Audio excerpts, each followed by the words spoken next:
de la reproduction est merveilleusement complexe. Pourtant, les indications qu'il vous donne peuvent être assez simples et vous aider à identifier les périodes fertiles et infertiles de vos cycles. Sans doute avez-vous remarqué différents types de sécrétions tout au long du cycle menstruel. La sensation que cette sécrétion produit à la c'est-à-dire à l'ouverture du change elle aussi. Ceci est dû au col de l'utérus qui produit différents types de glaires cervicales en réponse au niveau changeant des hormones.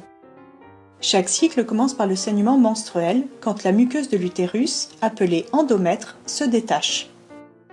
Après la menstruation, le col de l'utérus est obstrué par un épais bouchon de glaire qui empêche les spermatozoïdes de pénétrer à l'intérieur de l'utérus. Cela signifie que vous êtes infertile. Beaucoup de femmes se sentent sèches à la vulve durant ce temps.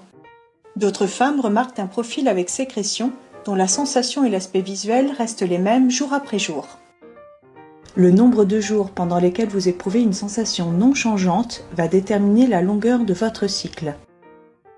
Dans un cycle de longueur moyenne, ce profil d'infertilité dure quelques jours. Si le cycle est court, il se peut qu'il n'y ait pas de jours de ce profil infertile. Dans un cycle long, il y en aura au contraire davantage. Tôt dans le cycle, l'hypophyse, une glande située dans le cerveau, commence à sécréter une hormone appelée hormone folliculo-stimulante, ou FSH. La FSH stimule la croissance d'un groupe de follicules dans les ovaires. Chaque follicule contient un ovule et un agrégat de cellules environnantes qui sécrètent des hormones appelées œstrogènes. Sous l'action des œstrogènes, le col de l'utérus va produire la glaire cervicale, un élément essentiel de la fertilité. Ceci correspond au début de la phase fertile. La phase fertile, matérialisée ici à l'aide du symbole d'un bébé, commence quelques jours avant l'ovulation. Un type de glaire cervicale produit par le col dissout le bouchon. Dès lors, les spermatozoïdes peuvent pénétrer à l'intérieur de l'utérus. Un autre type de glaire cervicale filtre les spermatozoïdes en mauvais état.